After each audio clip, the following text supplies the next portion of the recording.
muy pendientes de esto. Pero ¿qué te parece, Ricardo, que vamos al tema de hoy? Le pido al equipo que nos grabe. Hoy nos vas a hablar de otra desilusión, de cómo don Vargas Llosa, se despide del comunismo político. ¿Sabes qué? El otro día estaba viendo en TikTok, fíjate, en uno de estos videos que uno le pasa así nomás, que son pues para embrutecer el cerebro, ¿no? Eso es como no sé, ¿no? Es como papas sabritas para tu cerebro, ¿no? Así que no le estás pasando por ahí. Le preguntaban a varios peruanos que quién consideraban ellos que era el peruano más notable, ¿no? Y muchos mencionaban a grandes de los héroes de la patria, las heroínas de la patria del Perú, pero alguno que otro sí llegó a plantear Mario Vargas Llosa. Dicen el premio Nobel de Literatura Mario Vargas Llosa. ¿Sabrán estos peruanos que el señor no se considera peruano, que se siente más español que peruano? Bueno, tú hoy nos vas a hablar de la desilusión que representa y de su despedida del columnismo político, ¿no es así? Así es, querido Toño. De entrada, yo creo que el intelectual más sobresaliente de Perú fue el denostado José María Arguedas, y Mario Vargas Llosa precisamente fue el encargado de denostar a ese notabilísimo escritor. Y sí, como bien apuntas, Toño, esta semana el escritor peruano, nacionalizado español, Mario Vargas Llosa, anuncia que decide dejar su tribuna en el periódico El País. Cabe decir que Vargas Llosa estuvo ahí público memorioso en ese periódico progre durante más de 3 décadas, específicamente durante 33 años en la sección de opinión.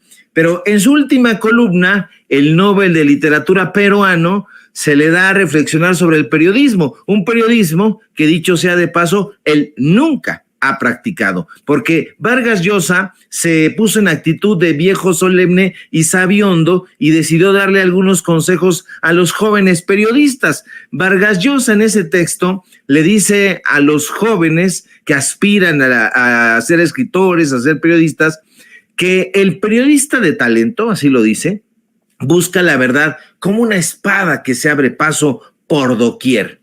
Y agrega que decir mentiras, que manipular es fácil, pero tarde o temprano queda en evidencia. ¿Y sabe qué? Vargas Llosa tiene toda la razón. El único detalle, Toño, es que Mario no se da cuenta que está arrojando piedras sobre su propia cabeza, porque el enunciado es cierto, es correcto, porque en efecto, decir mentiras y manipular es fácil, sumamente fácil, diría yo, y lo es porque usted y yo sabemos que decir mentiras, que esparcirlas, es el recurso de los falsarios, es el recurso de los hipócritas y de los embusteros. Y lo triste es que Vargas Llosa, sabrá el diablo por qué, decidió ponerse del lado de una élite política, del lado de una élite intelectual y de una élite periodística que desde hace muchísimos años miente y manipula. Por eso digo que Vargas Llosa está arrojando una auténtica carretilla de piedra sobre su propia cabeza. Vargas Llosa, con esa actitud de intelectual pedante, sobrado y regañón, le dice a los jóvenes que el único consejo que desea transmitirles es que digan y defiendan su verdad, coincida o discrepe con lo que el diario defiende editorialmente. Y ahí lanza la enésima piedra sobre su propia cabeza, Toño, porque Vargas Llosa, ¿de qué está hablando? Si siempre se obligó a coincidir con la postura de los directores del periódico español El País, siempre es siempre. El peruano siempre concordó, por ejemplo, y por poner datos duros, con el polémico periodista, escritor y empresario español José Luis Cebrián, un autor, por cierto, bastante mediocre, quien fue el director fundador del País precisamente. Y Vargas Llosa jamás cuestionó que su amigo Cebrián fuera hijo de Vicente Cebrián, uno de los defensores nada más ni nada menos que del régimen franquista, y quien fuera director del diario Arriba, un órgano de comunicación precisamente de la Falange Española. ¿Vargas Llosa cuestionó?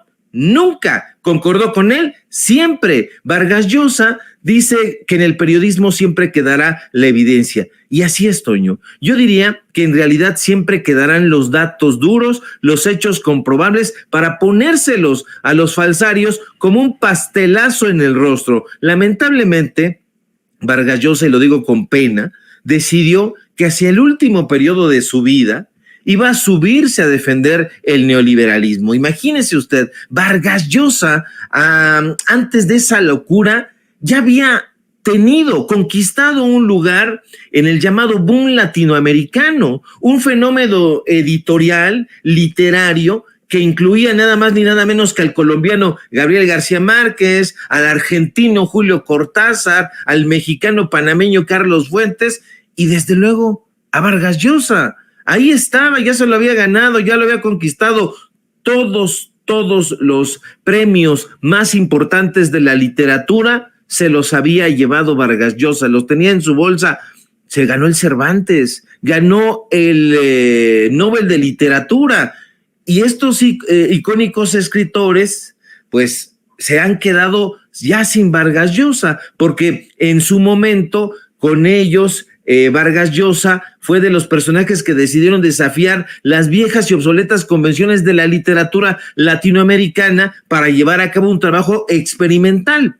Desgraciadamente, Vargas Llosa, que en su momento, hay que decirlo, fue un crítico durísimo de las dictaduras, se dejó tentar por el dinero y por la vida palaciega. Vargas Llosa, que fue el autor, usted lo sabe muy bien, porque es un libro muy mentado, de La fiesta del chivo, pues decidió abandonar las causas de la ficción literaria, de la ficción política, y adscribirse a un grupo aquí en México encabezado por un miserable chayotero, Enrique Krause, y ahora es penosísimo, Toño, ver cómo el autor de Quién mató a Palomino Molero le vale gorro su trayectoria y se anda paseando muy quitado de la pena con los gastos pagados de la manita de Sergio Sarmiento, acompañado de Enrique Krause. Imagínense, con el dinero de Ricardo Salinas Pliego. Es una cosa brutalmente penosa, mi querido Toño.